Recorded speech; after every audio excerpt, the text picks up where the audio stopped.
Talking about angels and messengers, there's many cases in the Bible where angels appear, and I can't remember I should have written this down. Hopefully you'll know where this happens in the Bible. But one of the angels says, no, don't fear, I'm a messenger from God. So it's not the fact that the angels appearing. I'm interested in what they look like, because we talked before that the cherubims weren't as they're depicted in paintings. These were very bizarre looking four-faced creatures. Some angels are supposed to have 4 wings or 6 wings or no wings, but they're not necessarily what has been handed down to us, medieval and Reformation paintings. Beautiful humans, we would call it angelic. The ancient Hebrews would have seen angelic beings nothing like what we do. I suspect so. Their whole view of world was different from ours. We have broken down the world into the natural and the supernatural. And I'm not sure that that line is quite so clear within ancient thinking.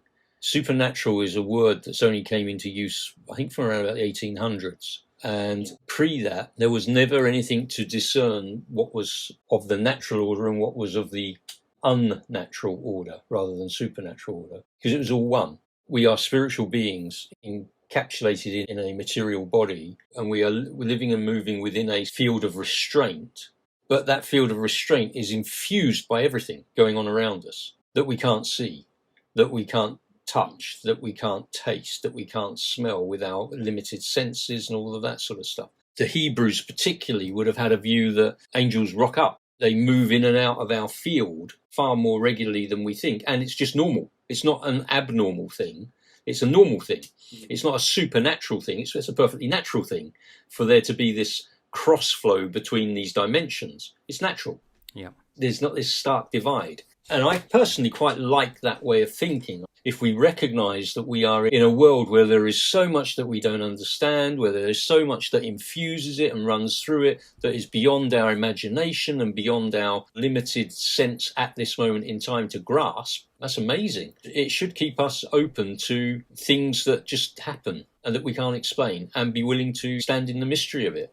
We spoke before, didn't we, about strange things on our other channel, strange things that have happened. And I talked about this car turning up and driving through the snow and suddenly disappearing. Little things like that are weird. Now, was that an angel? Well, who knows? May well have been. I can remember about 12 years ago, I was leaving Cromwell in central Otago, and I was going to drive up to a place called Amarama.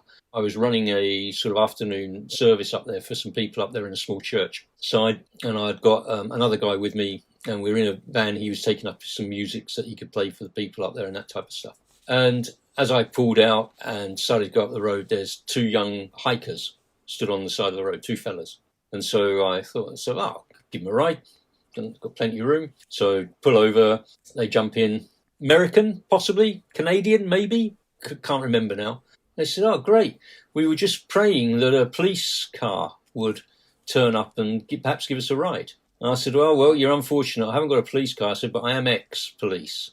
They sort of laughed and they jumped in. And they got chatting. They said, where are you going and what are you doing? And I said, I'm off up to preach at a church and blah, blah, blah. And they said, oh, nice, really cool. What are you speaking on? And so they were chatting away to me. And I said, oh, you guys, what are you doing? He said, oh, we're just making our way somewhere. We're just making our way. And I said, oh, cool. I said, what's your name? One said, my name's Gabriel and my name's Seth. And I'm like, sorry?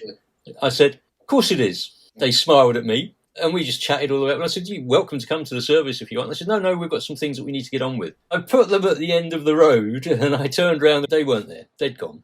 What do we make of that? Well, the chances are their names were Gabriel and Seth. They were going off to do their thing, that they got picked up by another car as they were hitchhiking when I was just driving down the road. We can rationalise that as much as we want.